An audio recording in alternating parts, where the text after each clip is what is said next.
Over the weekend, there was a cop killing in New Jersey outside of a Walgreens.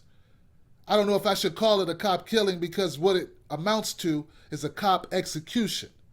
The shooter waited for the officers to arrive, and before the officer could get out of his vehicle, he shot him in the head. Then he shot another 13 times into the vehicle. I'm Tim Black. Here's the video. I also spoke with Campbell's wife, and her comments were nothing short of shocking. Oh no, he should have took more with him if that's the case. That's how I feel. That's God forgive me, but that's how I feel. If that's the case, he should have took more with him. If they was gonna stand over my husband and shoot him like a dog, he should have took all of them out, and that's how I feel. Angelique Campbell said repeatedly that her husband didn't go nearly far enough in a shooting rampage that killed rookie cop Melvin Santiago.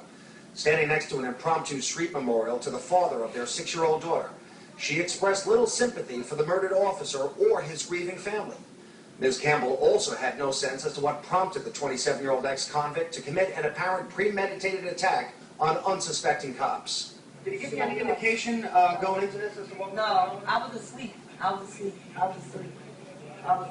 Sorry for the officer family. That's, whatever. But at the end of the day, you got the family too. All they care about is the officer. All they care about is the officer. Ms. Campbell echoed the anti-cop mentality of many we spoke with in that crime-ridden neighborhood today. Law enforcement officials say Officer Santiago was committed to serving the people of the 4th District, the most dangerous in Jersey City. So dangerous, in fact, that Walgreens security guard Pierre Monsanto felt compelled to carry a handgun at work. He told News 12 New Jersey that Lawrence Campbell punched him twice in the face before grabbing his gun and then opening fire on police. He hit me right here, my head, and Oh, he punched you? yeah. And then what, he grabbed your gun? Yes. What kind of gun did you have? 45. 45 caliber? But you're licensed to carry it? Yeah. What was this guy's mental state when he came in? Did he look like he was high on drugs? Did he look crazy? I don't know. What did he say to you? No, he just asked me, he want to get some cut. Uh-huh. I said the cut is right here. Now, it's worth noting that we were besieged, flooded with calls from police officers furious that we would give media coverage to the wife of a cop killer. It's understandable. We decided to air it because it's important to shine a light on this anti-cop mentality that has so contaminated America's inner cities. This same sick, perverse line of thinking is evident from Jersey City to Newark and Patterson to Trenton. It has made the police officer's job impossible, and it has got to stop. The underlying cause for all of this, of course, young black men growing up without fathers. Unfortunately, no one in the news media has the courage to touch that subject. Rick? All right, let's get one thing clear. The officer that was killed, that was ambushed, his name was Melvin Santiago. Melvin Santiago was 23 years old. He was a rookie. He did not deserve to die the way that he did, being ambushed by an asshole, by a killer, by a gutless piece of shit. He didn't deserve that. But that's what we deal with. That's what we live next to when we live in the hood around these types of people. These types of people. The killer types of people. Now the father, Mr. Santiago, the father, he asked that the name of the killer not be released, that we don't talk about him, that we don't mention him. And I mentioned him once in the very beginning of the video. I will not mention him again. He's not worth mentioning. Now when the killer decided he wanted to do this act where he ambushed this officer, where he beat up the security guard, took his gun, waited outside for the cops to come. When the cops came, he didn't even let the cop get out the car. He ran up and shot him in the head and then emptied the clip into the car, trying to kill the partner and missing. And then he was shot dead on the scene as well. He said something to a witness before all that transpired. He said, "Watch the news. I'm going to be famous." That's what he said. See, his idea, his plan was to become famous behind killing this cop, behind this story. So I won't give him what he wants. Oh no, I'm not going to give you what you want, asshole. You won't get what you want from me. Not me.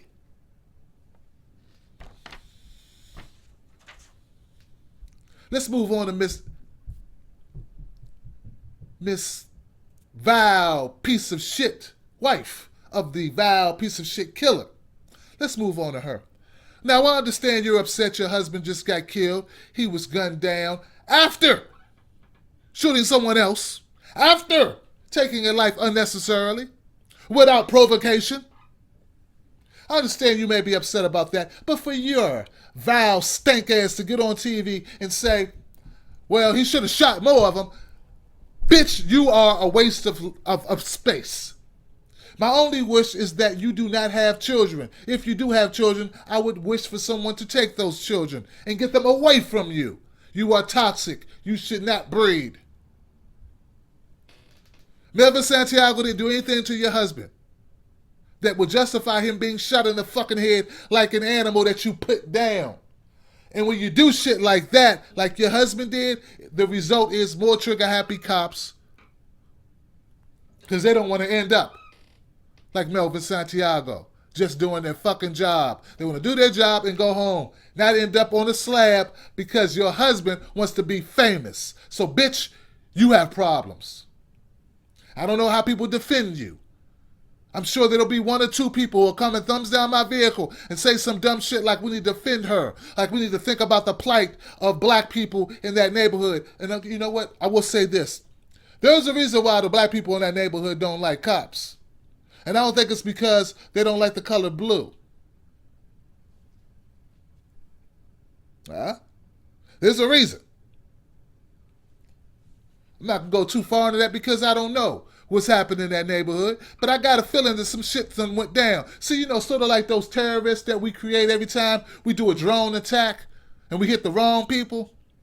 We create terrorists, or the cops are creating terrorists every day when they're fucking with people, when they're pulling people over for stupid shit, when they're slamming people up against cars, when they're stomping a mud hole in someone's ass when they don't need to, when they're shooting people. You know, the cousins, the brothers, the aunts, those people, they become terrorists. Homebred terrorists against you. Now, I'm not saying that's what happened here, and I'm definitely not justifying what happened to Mr. Santiago. He was a rookie. He had nothing to do with none of this shit. But I wanted to mention that because a lot of people like to gloss that over, act like that don't exist. That's a fact we need to look at.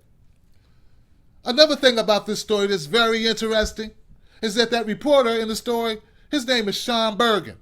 Now, Sean Bergen, you remember what he said at the end of the video? Oh, man, I've been talking so much you may have forgot. Let's rewind it so you can remember. Now, it's worth noting that we were besieged, flooded with calls from police officers furious that we would give media coverage to the life of a cop killer. It's understandable. We decided to air it because it's important to shine a light on this anti-cop mentality that has so contaminated America's inner cities. This same sick, perverse line of thinking is evident from Jersey City to Newark and Patterson to Trenton. It has made the police officer's job impossible, and it has got to stop. The underlying cause for all of this, of course, young black men growing up without fathers. Unfortunately, no one in the news media has the courage to touch that subject. Rick? Yeah, go ahead, Sean. You talking some shit, ain't you, Sean? Sean Bergen got his ass suspended. Hey, they told Sean, don't come back Monday, don't come back Tuesday. Hey, you know what? We'll call you, Sean. We'll let you know if we're going to have you back. And you might be thinking, what did Sean say that was so bad in that? I heard the clip. Well, Sean made a mistake that many people make. It's called telling the truth about black people when you're not black people.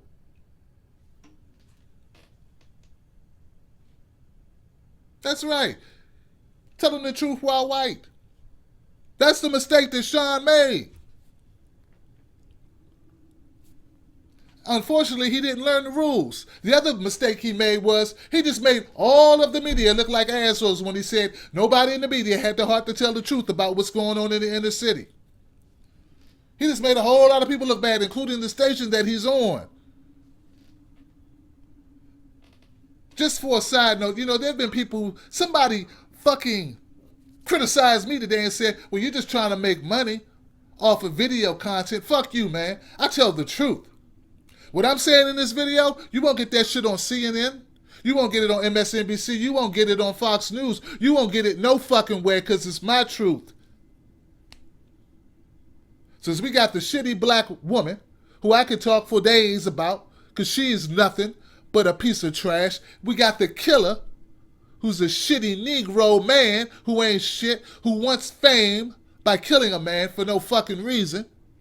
Then we got the shitty ass community that puts up a mural to celebrate the life or the death of their famous friend who's a piece of shit himself. So they're all scum. Then we have the police officers in that neighborhood who knows what to who knows who for who knows how to fuck long. And then there's some retribution. And then we have the reporter who steps out on a limb and says some true shit and gets punished for it. And then we have me telling you the story, and no one can punish me for it other than to unsubscribe. But it needs to be said. The people in that community need to get their shit together immediately. If you know what, anybody who lives there probably has to live there. So what can I tell you, man? It's a sad, sad story. It's a story that I do too often, but I'm going to keep doing it because it's the news. And you know what? It needs to be talked about.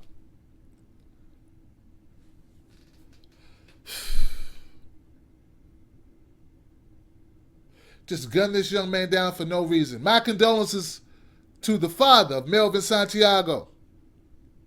I kept my word, Mr. Santiago. I didn't mention that piece of shit's name. Your son deserved better. And I don't condone the actions of that piece of shit that took his life. Or the wretched, horrible human being that applauded the death of your son.